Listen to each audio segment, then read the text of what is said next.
Okay, my name is Captain Mike Mitchell. I live now in Turkey for the last 10 years. Professional actor. I'm former 5 times fitness world champion and twice Mr Universe. We are currently on the film set of Rose the movie, making a very hard pushed drama. This is a movie which is a true story, so I've been on set now for into my 3rd week. Not so much stunts on this one, but yes, there's a lot of jumping around, and we've been doing 16, 17, 18-hour days. The hip is the last thing, to be honest, that I think about. Yeah, the hip condition before the operation, I think it sort of grew on me that I make special forces, and I'd obviously punished my body for many years apart from the fitness and the strongman scene. And it just started to get to the point that it was a constant gnawing pain. It wasn't going to go away, and then one day I fell on the yacht and hit, I think it was a bollard or something, and it was excruciating pain. I then went and saw our local hospital, who referred me to Istanbul to a specialist hospital. I saw a professor there that said unfortunately I had got some pretty severe damage, and they were going to have to carry out a full hip replacement as soon as possible. He then went on to say that I wouldn't be able to sail for 12 months, I wouldn't be able to do any fitness. I had an action movie booked for February the year after, to which he said, well, you can forget about that. I'd already signed for a major film as well, which had to be dropped. So I was pretty well much in depression about the whole thing. And it really came to a head when my friends around me started to say, Mike, you're limping really badly. And I couldn't sleep at night thinking about the pain. So the decision had to be made to do something about it. And at that time I met a gentleman on one of the pontoons, a dear friend of mine, that knew that I had a problem because somebody else had told him, and came to me and said, don't be depressed. He said, I had a hip replacement 2 years ago, which wasn't really a hip replacement, so it confused me a little bit. And so he explained himself that he had a process called hip resurfacing.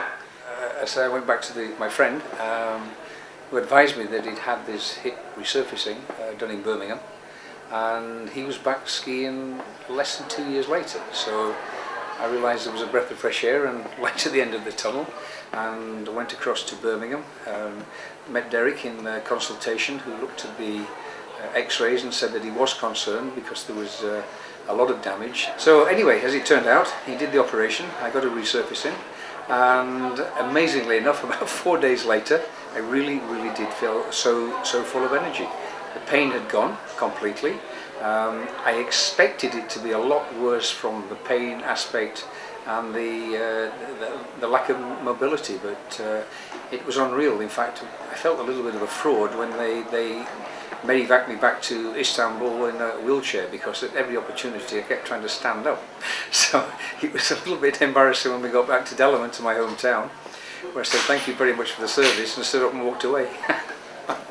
So yeah, I was delighted, and went again back to the gym within 3 weeks, which again was a little bit stupid, but felt fantastic.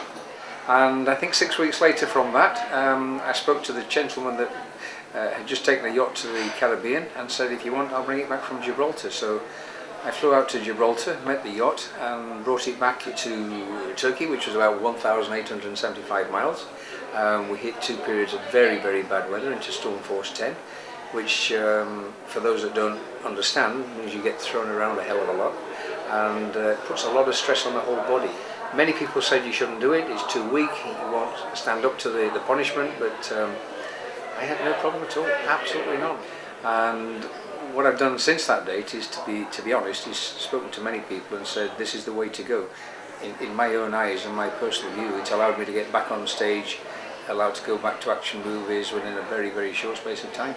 I had in the back of mind there was a film called Revenge was coming up at the middle of February, and here we were at the middle of December, and I thought, can I really get fit enough to do this, because the role called for an immense amount of action, and I didn't want to go and do any damage and undo the work that Mr McMinn had done. But I spent just about every day in the gym. I swam.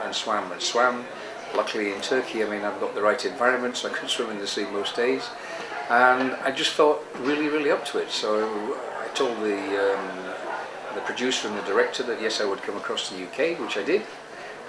Went straight into the action movie and went right to the end of it, doing a lot of jumps, dives, whatever, and didn't think about the hip once.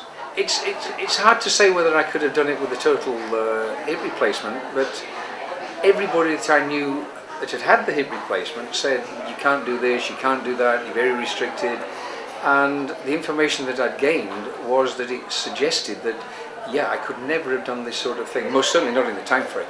But Derek McMinn never said don't do anything within a specific time. He just said do what you think you can do, don't overstretch it, protect it, look after it, and it will last you a long time. And the whole thing about the consultation and the operation, everything was so logical in my mind, and was actually a pleasure, if you can have pleasure, out of having a hip replacement. And I have to say that my whole life has been about finding the best. When I trained for the universe, I found the best trainer, best nutritionalist, etc., etc. So, with the greatest respect to all the other consultants that carry out the procedure, it made logical sense to me to go back to the teacher and go to the man that was the world expert. And as I say, from that initial consultation, it was a complete breath of fresh air, and it was like I'm in the hands of a guy that really knows what he's doing, and so complete faith that I was just happy to go along with it. Yeah, I mean, Merrill was the one that I spoke to probably the most often, and it isn't difficult when you live abroad, but they were just so kind. I mean, all the paperwork came through. I really didn't have a problem. I mean, it was good that they took care of everything. And so I arrived in Birmingham, and the rest was a case of just, follow this arrow and end up on the operating theatre and follow it out again, and a couple of days in bed and away you go. And it was as simple as that, it really was. I have another film in UK that I have to do this year called Rough and Ready with Jim Dickinson. And once I finish that film, I have a TV series that's on hold at the moment in Turkey, and 5 or 6 different projects that I'm involved in overseas, America, South Africa. Derek, thanks a lot. You made me go back to making some real movies. Thank you.